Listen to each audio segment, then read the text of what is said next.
spirit feeds off of feelings, right? The spirit Yes. feeds off of feelings. And so let's to give people a bigger, broader picture. The spirit feels, the heart loves, the mind thinks, the body performs. And so I am always amazed at the amount of content that is dedicated to mindset. And people say you got to have the correct mindset, you got to have a toughness mindset, a growth mindset, and all those things are very, very, very, very important. But I know for a fact, I just believe with everything in me that when you talk about conversion, when you talk about high levels of performance, it's not just mindset, because that mind will play tricks on you. I mean, our mind is designed to keep us away from things that are dangerous and uncomfortable. Correct. So the spirit, like, and you know this, if you want to break a team down, break the spirit. Break the spirit. And they'll forget who they are. They'll forget what they're supposed to do, right? Yeah. So my thing is the foundation of performance, the foundation of all things great and sustained greatness is spirituality. How you feel impacts your love affair with whatever you're doing, impacts the way that you think about what you're doing, and your body just follows. So with that being said, I want to have a conversation about the spiritual realm and how do spirits, feelings, and instincts, how do they impact your work? Well, that's a deep question. There's a lot to unpack, and we got time. I do believe the universe speaks to us in different signs, whether it's numbers, people, internal feelings, or what have you. And I can sit here today in front of you and tell you that the universe speaks to me all the time. I'm aware of the numbers that I'm surrounded with all the time. I'm aware of the people that I encounter. The universe will bring certain people to you for certain times, for certain measures. I've had people enter my life knowing that they were in my life to teach me a lesson, not to be a part of my life, but they came in my life to teach me a lesson. So, and when I look at that, I'm able to apply that when I'm doing my job and watching kids. When I watch film, I always watch film on mute because I want the universe to speak to me. I need to hear the universe. So I will watch film on mute and I let the film talk to me. And a lot of evaluators they talk to the film. And I watch film the opposite way. I let the film tell me what it's going to do. So we can take a player like Cam Reddish.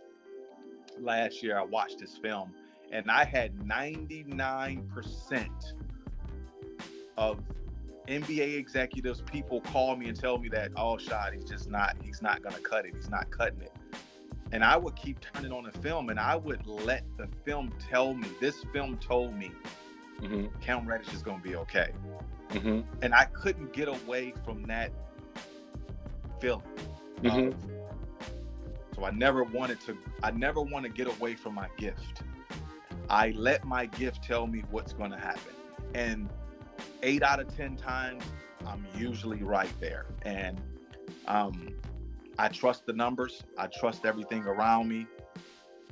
And I have a point guard sense, like playing the world. Playing a point guard position, you grow these antennas as a point guard where you're in tune with so much. I can hear things. I can feel things. I can see the ball screen coming. I can feel the hedge. I can feel the energy, and I allow that. And like Perk said, when you watch the film and just allow the film to talk to you, it's really difficult for you to be wrong. It's really difficult to be wrong if you just watch the film,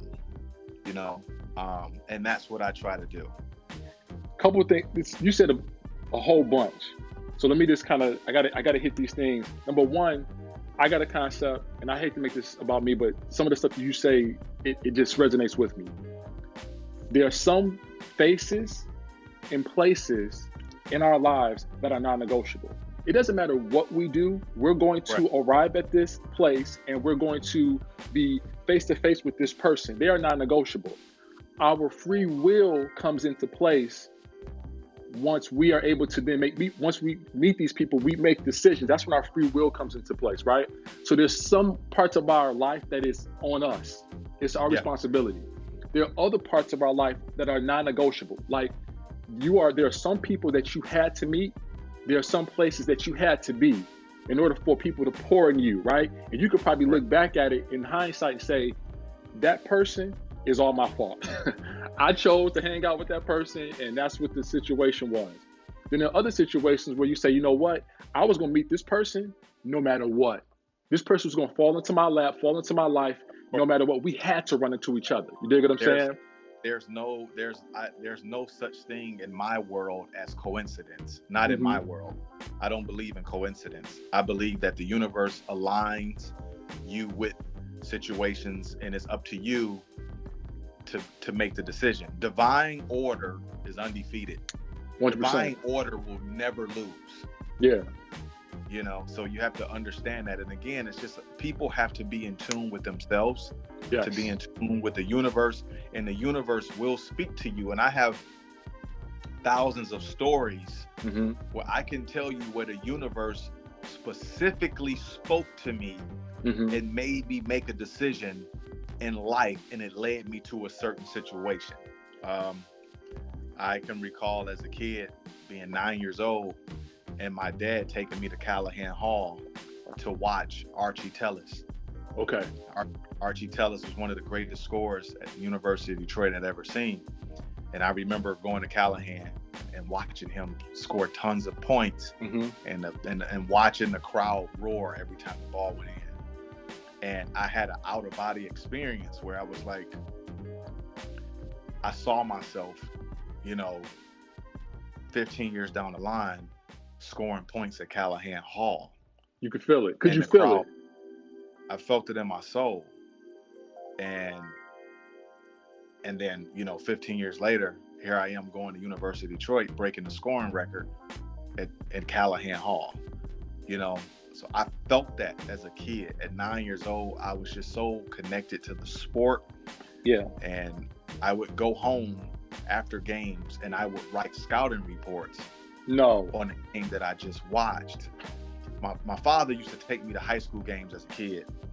So high school games used to be at like 3:30. I would get out of school at 3. My dad would pick me up from school and he would take me straight to a high school game. Every Tuesday and Friday, my dad would take me to a high school game. And what he would do, he would say, your homework is, when we go to the game, I want you to write scouting reports on the players. So at the end of the game, I would go home, I would sit at the table, and I would write these scouting reports on these high school players. Not knowing what my dad was doing, my dad was building a database of basketball players, but he had his 9-year-old son writing it.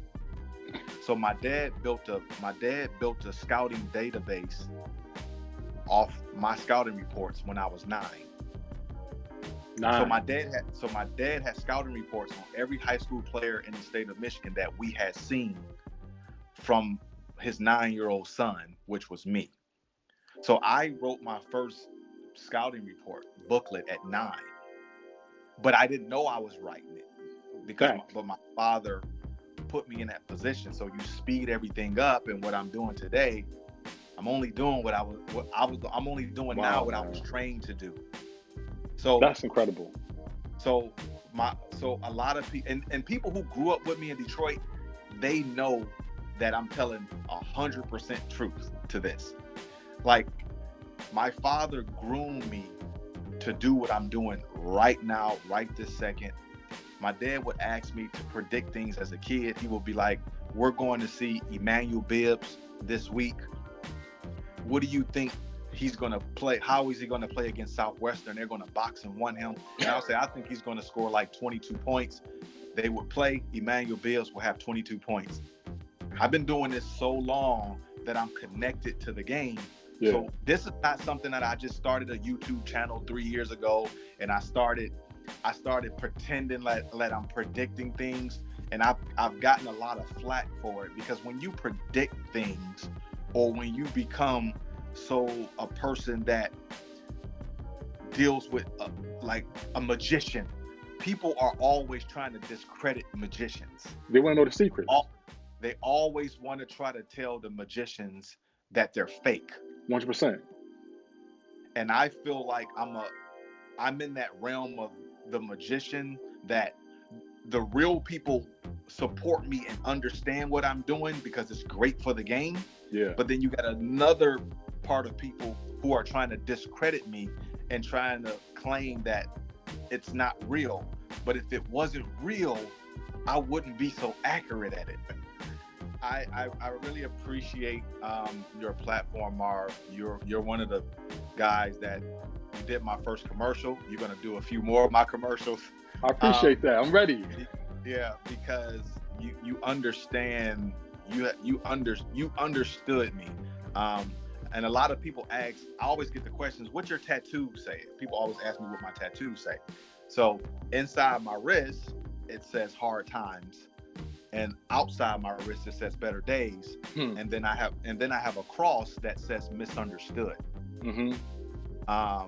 And I just feel like I'm always connecting deeply with people who understands me. Yeah.